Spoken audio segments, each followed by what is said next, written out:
ఎక్కడి నుంచి వచ్చారమ్మా మీరు? సార్ మాది ఆదిలాబాద్ జిల్లా సార్. ఎన్ని సంవత్సరాల నుంచి చేస్తుంది ఈ విధుల్లో? సార్ నేను 5 సంవత్సరాలు చేసిన సార్. ఏ సంవత్సరంలో తొలగించారు? 2005లో తొలగించిండ్రు సార్. అయితే సార్ని కలవాలంటే ఇంత కింద ఆఫీసర్స్ కలవనిస్తలేదు. మా ఆయనకు కూడా కూలి పని చేస్తూ ఉంటే తనకు ఫిడ్స్ వచ్చి బీపీ వచ్చింది. ఇప్పుడు మేము తినలేని పరిస్థితి ఉన్నాం. ఎంతమంది అన్నయ్యలు అక్కలు బాగా మంది ఉన్నారు, వాళ్ళు కూడా బాగానే పరిస్థితి. మాకు ఈ జాబ్ బాగా అవసరం సార్, లేకపోతే మేము చనిపోతాము. సార్ని మాత్రం కలవనిస్తలేదు. మా ఆయన బాగా పక్కకు కూడా అయిండు, నడి రోడ్డు మీద పడిపోయిండు. తను కూలి పని చేస్తుంటే ఇదే జాబ్ నాకుంటే నా భర్తలో చేసి పడిపోయేది కాదు కదా సార్. దయచేసి సార్ మేము సార్ని కలవాలా, సీఎం గారిని. మా జాబ్లు మాకు కావాలి సార్, మాకు వేరే డిపార్ట్మెంట్లో వద్దు. ఇప్పుడు గత 9 నెలలు అవుతుంది ప్రభుత్వం వచ్చి. దాదాపు 8 నెలల నుంచి ఇటు సీఎం చుట్టూ కావచ్చు, అటు ప్రజాభవన్ చుట్టూ, లేకపోతే డీజీపీ ఆఫీస్ చుట్టూ తిరుగుతున్నారు. ఎవరు కూడా స్పందించి పైకి తీసుకెళ్తామంటలేరా? లేదు సార్. ఇక్కడికి పోతేనేమో ఐటీ సార్ ఏమో డీజీ గారికి పోయి కలవండి అంటే, మేము అక్కడికి పోతే సార్ ఏమో సరే అమ్మ తర్వాత రండి అని అంటున్నాడు. మళ్ళీ వీళ్ళు కాల్ చేస్తే ఇంత మా వాళ్ళు తను కాల్ కూడా ఎత్తడం లేదు సార్. మళ్ళీ మేము ఉండి పక్క వాళ్ళని వీళ్ళని చేసి అప్పు అడుక్కొని ఇక్కడికి వస్తున్నాం సార్. అయినా కూడా కింది వాళ్ళు మమ్మల్ని సీఎం సార్ దగ్గర కలవనిస్తలేదు. మా పరిస్థితి బాగా ఘోరంగా ఉంది సార్. దయచేసి ఈ వార్త మాత్రం సార్ దగ్గరికి వెళ్ళాలి సార్. మా ఆయన కూడా బాగా బీమార్తో ఉన్నాడు సార్. Please sir.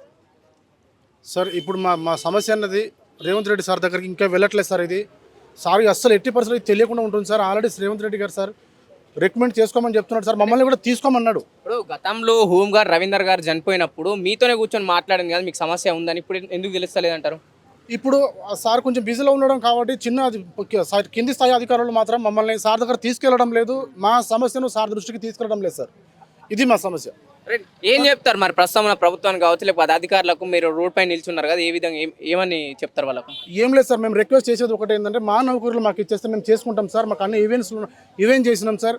ఇప్పుడు మేము చేసే నౌకరు సార్ హోంగార్డ్ నౌకరు సార్, కానిస్టేబుల్ నౌకరులు సార్ ప్రైవేట్ గ్రౌండ్లో పెడుతున్నారు సార్. కాలేజ్ గ్రౌండ్లో మమ్మల్ని పెట్టి డిస్క్వాలిఫై చేసింది సార్. ఎన్ని మీటర్స్ తోటి లాస్ట్ టైం అంటే ఉద్యోగంలోకి వచ్చిన తర్వాత మళ్ళీ డిస్క్వాలిఫై అయ్యారు కదా, ఏదో విధంగా అంటే చిన్న సమస్యలతోని మళ్ళీ కోర్టు నుంచి ఆర్డర్ తెచ్చుకున్న తర్వాత ఈవెంట్స్ అటెండ్ అయ్యారు కదా, ఏమేమి ఈవెంట్స్ పెట్టిల్లు? Same constable sir 100 metres sir, 800 metres sir, 2 KM పెట్టిల్లు సార్. అది కూడా కానిస్టేబుల్ ఈవెంట్స్ పెట్టిల్లు సార్. అన్ని అటెండ్ అయినాం సార్, డిస్క్వాలిఫై చేసిల్లు సార్. ఎందుకు? మా ఈవెంట్స్ కాదు సార్ అవి. ఏజ్ లో మీరు అటెండ్ అయ్యారు? ఇప్పుడు ఈ వయసులో చేసినాం సార్. ఏజ్ ఎంత ఇప్పుడు? ఇప్పుడు నాకు 36 సార్. Sir 36 sir. లేడీస్ కున్నారు సార్, ఒకరు 3 ఆపరేషన్లు చేయించుకున్నారు సార్. లేడీస్ సార్, తోటి చెల్లెలు సార్. ఒక్కసారి మమ్మల్ని మా బాధను మీరు తమ రేవంత్ రెడ్డి గారు సార్ చూపిస్తే మా బాధ మా నౌకరులు మాకు వస్తాయి సార్. ఇది ఒక్కటే సార్ మేము రిక్వెస్ట్ చేసేది. మేము డిమాండ్ ఏం చేయట్లేదు సార్. రిక్వెస్ట్ చేస్తున్నాం సార్. మమ్మల్ని తీసుకుంటారనే నమ్మకంతో ఇంత దూరం వచ్చాం సార్. ఎంత నేను ఏజ్ ఎంత? నాది 40. ఎన్ని సంవత్సరాల సర్వీస్ ఉంది? ఇంకా 20 సంవత్సరాలు ఉంటాయి. 20 సంవత్సరాల సర్వీస్ ఉందా? ఇప్పుడు 20 సంవత్సరాల సర్వీస్ ఉంది ఇంకా నీకు. ఇప్పుడు కొత్త వచ్చిన యువకులతో నువ్వు ఈవెంట్స్ కొట్టి మరి జాబ్లోకి వస్తావా? ఈవెంట్స్ టైం చెప్పలేరు. కోర్టు నుండి ఆర్డర్ వచ్చింది. కోర్టు నుంచి ఆర్డర్ వచ్చిన తర్వాత ప్రతి ఒక్కరికి తీసుకుంటామని.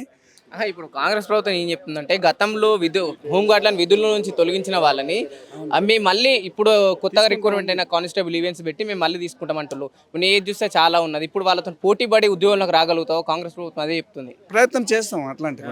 ఎక్కడి నుంచి వచ్చినాను? వికారాబాద్. నీ ఏజ్ ఎంతనే? నాది అంతే సేమ్. ఎంత? ఇప్పుడు ఇంకెన్ని నెలలు సర్వీస్ ఉన్నది? ఇంకా 15 సంవత్సరాలు. 45. 45 ఏజ్ లో మరి ఈవెంట్స్ క్వాలిఫై చేస్తావా? క్వాలిఫై కాదు, క్వాలిఫై ఆడైతే సార్. క్వాలిఫై అయితే చేయలేం. మరి ఇట్లా ప్రభుత్వానికి ఏం చెప్తావు? ఈవెంట్స్ కొట్టిన తర్వాత జాబ్లోకి రావాలని ఒక వైపు చెప్తుంది. Events కొట్టలేం sir. ఈవెంట్స్ కొట్టకుండా మాకు జాబ్ ఇవ్వాలి అంతే సార్. అదే ఒక కానిస్టేబుల్ సస్పెండ్ అయినా రిమూవ్ అయినా ఒక ఎస్ఐ గారు కానీ ఎవరైనా సస్పెండ్ అయినా రిమూవ్ అయినా కూడా వాళ్ళకు సేమ్ మాలాగా ఈవెంట్స్ పెట్టి తీసుకుంటే వాళ్ళ విధంగానే మమ్మల్ని తీసుకోమని చెప్తున్నాం సార్. మమ్మల్ని హోంగార్డ్ అంటే చీప్ సార్. అదే ఎస్ఐ కానీ డిఎస్పీ కానీ ఎవరైనా రిమూవ్ అయినా ఏం చేసినా కూడా వాళ్ళని మళ్ళీ 2-3 నెలల తర్వాత తీసుకుంటున్నారు సార్. ఈవెంట్స్ లేదు, ఎగ్జామ్ లేదు సార్.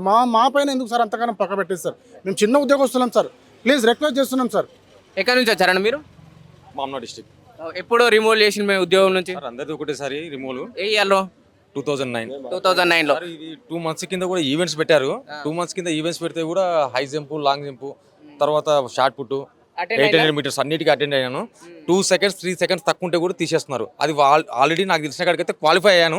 అయినా కానీ మొన్న కూడా క్వాలిఫై కాలేదని చెప్పి డిస్క్వాలిఫై అని చెప్పారు. ఎందుకు అట్లా చెప్తారు మరి? ఇంకా టైం అయిపోయిందని చెప్తున్నారు సార్. తీసుకోవడానికి ఇష్టం లేక, అంతే. ఇంక అంతకు మించి ఇంకేం లేదు ఆడ. తీసుకోవడానికి ఇష్టం లేక ఈ మాట చెప్పేస్తున్నారు. అంటే ఇప్పుడు కూడా ఉద్యోగంలోకి తీసుకోవాలని ఇష్టం లేకని ఇవన్నీ దింపుతున్నారు అనుకోవచ్చా? ఇవన్నీ చెప్పే ఈవెంట్స్ ఇవన్నీ కూడా ఇష్టం లేకని ఇవన్నీ ఫస్ట్ ఏమో ఇస్తానన్నారు, ఇప్పుడేమో మళ్ళీ ఏం లేకుండా ఖాళీ చేతులు ఎత్తేస్తున్నారు. రైట్, ఇది పరిస్థితి, హోంగార్డ్ల పరిస్థితి. ఏదైతే జూబ్లీ హిల్స్ నివాసంలో రేవంత్ రెడ్డి గారిని కలవనీకి వస్తే గత 8 నెలలుగా ప్రభుత్వంలోకి వచ్చిన రేవంత్ రెడ్డి గారు 8 నెలలు కలిసే పరిస్థితి ఇక్కడ కనిపిస్తలేదు. ఏమున్నా సరే ఓఎస్డీ అధికారులు అక్కడ నుంచి అటే పంపిస్తున్నారని చెప్పేసి ఇక్కడ ఉన్న హోంగార్డులు ఆవేదన వ్యక్తం చేస్తున్నారు. గతంలో హోంగార్డ్ రవీందర్ గారు చనిపోయినప్పుడు వీళ్ళకి ఇదే కూర్చోబెట్టి హామీ ఇచ్చిన రేవంత్ రెడ్డి గారే అధికారంలోకి మేము వచ్చినా రాకపోయినా ఖచ్చితంగా మేము ఆదుకుంటామన్న కాంగ్రెస్ ప్రభుత్వం ఇప్పుడు పట్టించుకోవట్లేదని చెప్పేసి హోంగార్డులు ఆవేదన వ్యక్తం చేస్తున్నారు. ఒకవైపు కొత్త రిక్రూట్మెంట్లోకి స్టేట్మెంట్ ఇస్తున్నారు, మరోవైపు ట్రాన్స్జెండర్లకు కూడా హోంగార్డుల విషయంలో స్టేట్మెంట్ ఇస్తున్నారు. ఈ విషయం కూడా వీళ్ళని కలిసివేస్తుందని చెప్పేసి హోంగార్డులు ఆవేదన వ్యక్తం చేస్తున్నారు. కెమెరామెన్ కళ్యాణ్తో పవన్, మిర్రర్ టీవీ, హైదరాబాద్.